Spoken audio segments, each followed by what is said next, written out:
Hi, my name is Gabrielle Benziel, and my capstone project is on virtual reality and bullying education. According to the New Jersey law, bullying is defined as any gesture, written, verbal, physical, electronic communication that is reasonably perceived as being motivated by either or by any actual perceived characteristic. According to a CDC survey, 31.5% of high school students had experienced periods of persistent feelings of sadness or hopelessness in the past year, and 14.9% of students reported that they were electronically bullied. The instructional problem. For this study, teachers used a virtual reality scenario-based learning environment to enforce anti-bullying education.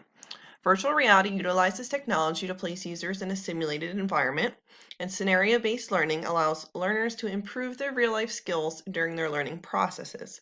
The proposed solution for this project was that scenario-based learning methods were applied in anti-bullying education lessons. These lessons also included building empathy. Students were placed in a virtual reality scenario viewed through the perspective of a bullying victim. In these scenarios, students will apply the SBL method to discover how to solve the problem they are faced with. My goals. The goals of my capstone project are that students will effectively participate in scenario-based learning methods, will better understand how to become more empathetic citizens, and will better understand the impact that bullying has on an individual. My research questions are: to what extent will scenario-based learning methods improve student attitude toward targeted groups of their peers? To what extent will virtual reality simulations increase empathy? And to what extent will virtual reality simulations improve student attitudes towards HIB incidents? My needs analysis was used to determine the extent to which students face bullying while in school.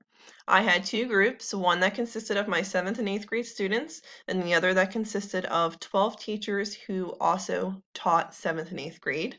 My tools for the student and teacher surveys were Google Forms, and students also took a CDC survey titled "How Big of a Problem?" and School Climate. The student survey from Google Forms discovered that half of the students have been bullied or have been a witness to bullying. And of those students, 71.2% feel that schools do not do enough to stop the problem. The teacher survey showed that every teacher has witnessed bullying at some point in the school day. 75% feel that schools do not do enough to combat the issue. The student CDC survey showed that students felt teachers were not noticing or doing enough to prevent the bullying during the school day, and they also felt that there was a stronger need for instructional materials to focus on how bullying can happen when adults are not looking. As far as how big of a problem, the students felt that the biggest issue surrounded words rather than actions, meaning that students felt that more bullying occurred verbally than physically. And this supports the idea that virtual reality bullying simulation where students are the target of the mean words or insults could be useful. Theoretical framework for the SBL method. So the scenario-based learning method allows students to learn in concrete situations and by examples. And this also allows a learner to explore various environments and interactions. So in order to implement a successful anti-bullying program, students must be able to envision themselves in the situation and also know how to get themselves out of the bullying situation. Framework for empathy. So empathy has been shown to increase understanding and motivate pro-social behaviors. It also discusses how a child's empathy level may depend on their role in the bullying incident because they might have more empathy for someone closer to them rather than someone they consider a stranger. This is why in the virtual reality scenarios, we focused on a target group, groups that students may likely see bullied during the school day. Framework for virtual reality. So research shows that study participants are consistently exposed to a virtual world scenario. They begin to feel more empathetic toward the target group displayed and had an overall more positive, longer lasting attitude. The idea through using virtual reality simulations in this project is that students will be able to walk in the shoes of somebody else, be able to understand what empathy means, and then reflect on what they saw.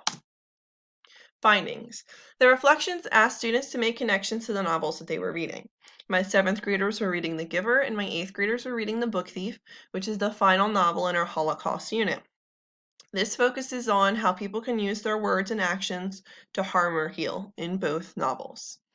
Many students succeeded in finding the connection to what was happening in the novel, and they were able to understand when someone in the novel was being empathetic and when they were not being empathetic.